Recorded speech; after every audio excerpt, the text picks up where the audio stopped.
नमस्कार दोस्तों, आइए सुनते हैं मुंशी प्रेमचंद की कहानी धोखा। लेकिन उससे पहले अगर आपने अभी तक मेरे चैनल को सब्सक्राइब नहीं किया है तो प्लीज़ मेरे चैनल को सब्सक्राइब कर लें और वीडियो को लाइक और शेयर करना ना भूलें। तो आइए शुरू करते हैं आज की कहानी धोखा। सती कुंड में खिले हुए कमल बसंत के धीमे धीमे झोंकों से लहरा रहे थे और प्रातःकाल की मंद मंद सुनहरी किरणें उनसे मिल मिलकर मुस्कुराती थी। राजकुमारी प्रभा कुंड के किनारे हरी हरी घास पर खड़ी सुंदर पक्षियों का कलरव सुन रही थी। उसका कनक वर्ण तन इन्हीं फूलों की भांति दमक रहा था, मानो प्रभात की साक्षात सौम्य मूर्ति है जो भगवान अंशुमाली के किरण करों द्वारा निर्मित हुई है। प्रभा ने मौलसरी के वृक्ष पर बैठी हुई एक श्यामा की ओर देख कर कहा, मेरा जी चाहता है कि मैं भी एक चिड़िया होती।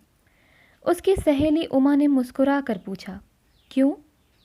प्रभा ने कुंड की ओर ताकते हुए उत्तर दिया, वृक्ष की हरी भरी डालियों पर बैठी हुई चहचहाती मेरी कलरव से सारा बाग गूंज उठता। उमा ने छेड़ कर कहा, नौगढ़ की रानी ऐसी कितनी ही पक्षियों का गाना जब चाहे सुन सकती है। प्रभा ने संकुचित होकर कहा, मुझे नौगढ़ की रानी बनने की अभिलाषा नहीं है।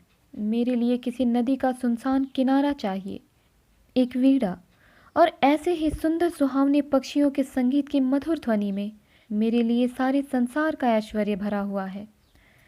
प्रभा का संगीत पर अपरिमित प्रेम था। वह बहुधा ऐसे ही सुख स्वप्न देखा करती थी। उमा उत्तर देना ही चाहती थी कि इतने में बाहर से किसी के गाने की आवाज़ आई, कर गए थोड़े दिन की प्रीति।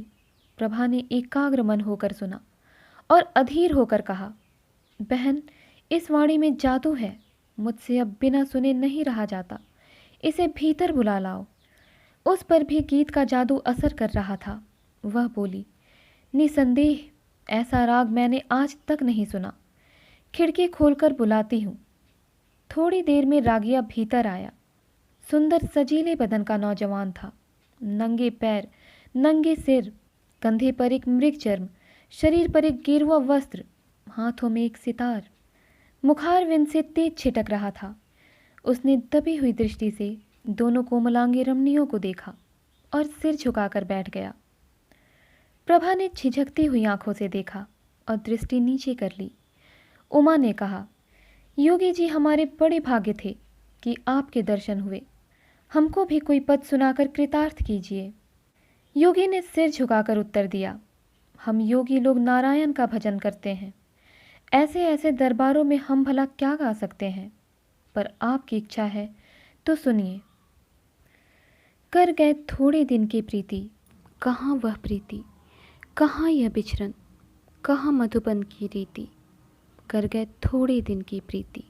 योगी का रसीला करुण स्वर, सितार का सुमधुर निनाद, उस पर गीत का माधुर्य प्रभा को बेसुध किए देता था। इसका रसज्ञ स्वभाव और उसका मधुर रसीला गान अपूर्व संयोग था। जिस भांति सितार की ध्वनि गगन मंडल में प्रतिध्वनित हो रही थी, उसी भांति प्रभा के हृदय में लहरों की हिलोरें उठ रही थी। वे भावनाएं जो अब तक शांत थी, जाग पड़ी। हृदय सुख स्वप्न देखने लगा। सती कुंड के कमल तिलिस्म की परियां बन बनकर मंडराते हुए भौरों से कर जोड़ सजल नयन हो कहते थे, कर गए थोड़े दिन की प्रीति। सुर्ख और हरी पत्तियों से लदी हुई डालियां सिर झुकाए चहकते हुए पक्षियों से रो रो कर कहती थी, कर गए थोड़े दिन की प्रीति। और राजकुमारी प्रभा का हृदय भी सितार की मस्तानी तान के साथ गूंजता था, कर गए थोड़े दिन की प्रीति। प्रभा बघौली के राव देवीचंद की इकलौती कन्या थी। राव पुराने विचारों के रईस थे, कृष्ण की उपासना में लवलीन रहते थे। इसीलिए इनके दरबार में दूर दूर के कलावंत और गवैये आया करते और इनाम इकराम पाते थे। राव साहब को गाने से प्रेम था। वे स्वयं भी इस विद्या में निपुण थे। यद्यपि अब वृद्धावस्था के कारण यह शक्ति निशेष हो चली थी, पर फिर भी विद्या के गूढ़ तत्वों के पूर्ण जानकार थे। प्रभा बाल्यकाल से ही इनकी सोहबतों में बैठने लगी। कुछ तो पूर्व जन्म का संस्कार और कुछ रात दिन गाने की ही चर्चाओं ने उसे भी इस फन में अनुरक्त कर दिया था। इस समय उसके सौंदर्य की खूब चर्चा थी। राव साहब ने नौगढ़ के नवयुवक और सुशील राजा हरिश्चंद्र से उसकी शादी तजवीज़ की थी। उभय पक्ष में तैयारियां हो रही थी। राजा हरिश्चंद्र मेयो कॉलेज अजमेर के विद्यार्थी और नई रोशनी के भक्त थे। उनकी आकांक्षा थी कि उन्हें एक बार राजकुमारी प्रभा से साक्षात्कार होने और प्रेमालाप करने का अवसर दिया जाए, किंतु राव साहब इस प्रथा को दूषित समझते थे। प्रभा राजा हरिश्चंद्र के नवीन विचारों की चर्चा सुनकर इस संबंध से बहुत संतुष्ट न थी, पर जब से उसने इन प्रेम में युवा योगी का गाना सुना था, तब से तो वह उसी के ध्यान में डूबी रहती। उमा उसकी सहेली थी। इन दोनों के बीच कोई पर्दा ना था, परंतु इस भेद को प्रभा ने उससे भी गुप्त रखा। उमा उसके स्वभाव से परिचित थी, ताड़ गई, परंतु उसने उपदेश करके इस अग्नि को भड़काना उचित ना समझा। उसने सोचा कि थोड़े दिनों में यह अग्नि आप ही आप शांत हो जाएगी। ऐसी लालसाओं का अंत प्रायः इसी तरह हो जाया करता है, किंतु उसका अनुमान गलत सिद्ध हुआ। योगी की वह मोहिनी मूर्ति कभी प्रभा की आंखों से ना उतरती। उसका मधुर राग प्रतिक्षण उसके कानों में गूंजा करता। उसी कुंड के किनारे वह सिर झुकाए सारी दिन बैठी रहती, कल्पना में वही मधुर राग सुनती और वही योगी की मनोहारिणी मूर्ति देखती। कभी कभी उसे ऐसा भास होता कि बाहर से यह आवाज़ आ रही है। वह चौंक पड़ती और तृष्णा से प्रेरित होकर वाटिका की चार दीवारी तक जाती और वहाँ से निराश होकर लौट आती। फिर आप ही विचार करती, यह मेरी क्या दशा है, मुझे यह क्या हो गया है। मैं हिंदू कन्या हूँ, माता पिता जिसे सौंपते उसकी दासी बनकर रहना ही धर्म है। मुझे तन मन से उसकी सेवा करनी चाहिए। किसी अन्य पुरुष का ध्यान भी मन में लाना मेरे लिए पाप है। आह, यह कलुषित हृदय लेकर मैं किस मुंह से पति के पास जाऊंगी। इन कानों से क्यों कर प्रणय की बातें सुन सकूंगी, जो मेरे लिए व्यंग से भी अधिक कर्णकटु होंगी। इन पापी नेत्रों से वह प्यारी प्यारी चितवन कैसे देख सकूंगी, जो मेरे लिए वज्र से भी हृदय भेदी होगी। इस गले में वे मृदुल प्रेम बाहु पड़ेंगे, जो लौह दंड से भी अधिक भारी और कठोर होंगे। प्यारे, तुम मेरे हृदय मंदिर से निकल जाओ, यह स्थान तुम्हारे योग्य नहीं।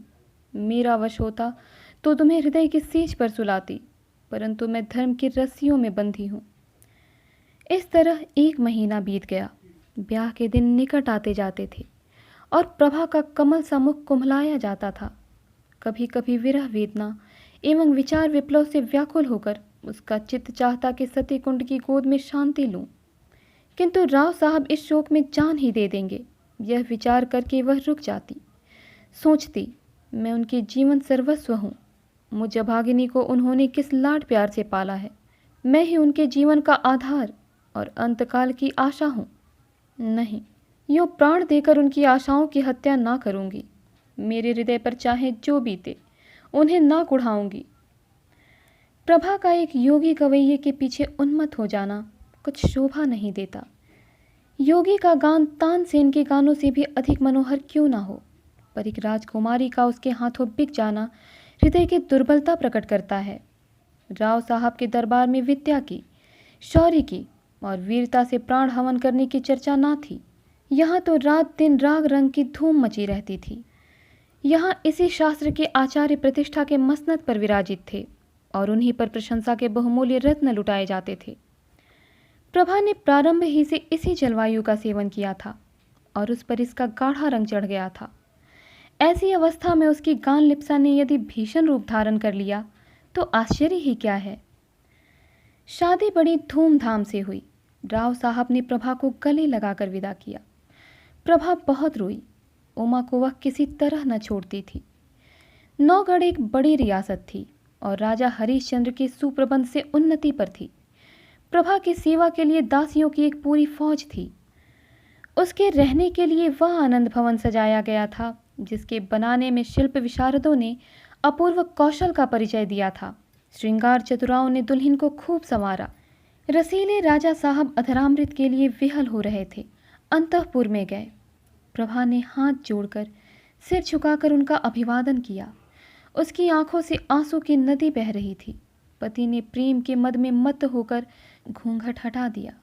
दीपक था पर बुझा हुआ, फूल था पर मुरझाया हुआ।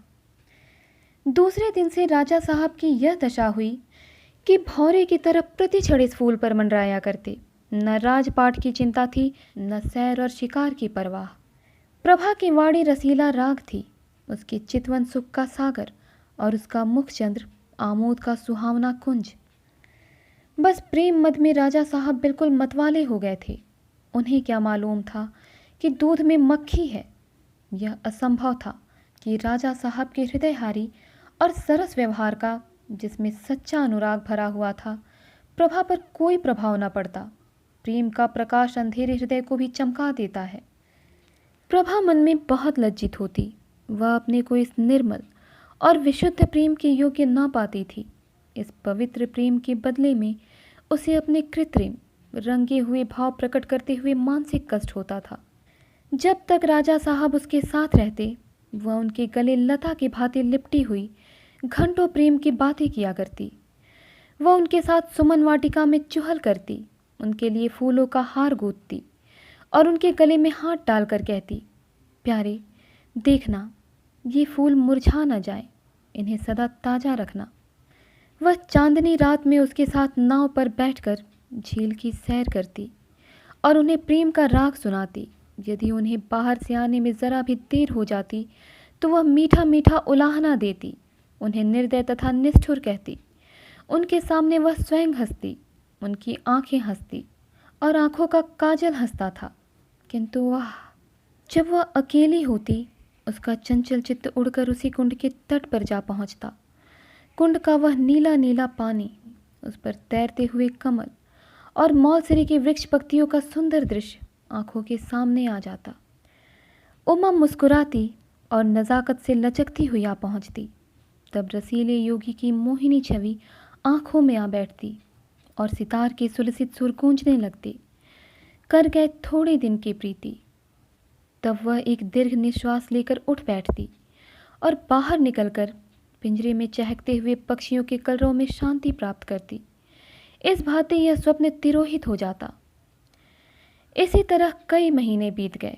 एक दिन राजा हरिश्चंद्र प्रभा को अपनी चित्रशाला में ले गए। उसके प्रथम भाग में ऐतिहासिक चित्र थे। सामने ही शूरवीर महाराणा प्रताप सिंह का चित्र नजर आया। मुखारविंद से वीरता की ज्योति स्फुटित हो रही थी।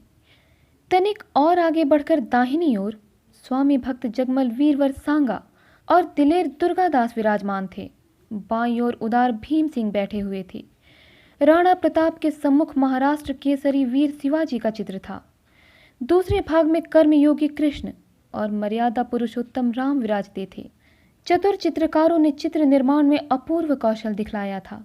प्रभा ने प्रताप के पाद पद्मों को चूमा और वह कृष्ण के सामने देर तक नेत्रों में प्रेम और श्रद्धा के आंसू भरे मस्तक झुकाए खड़ी रही।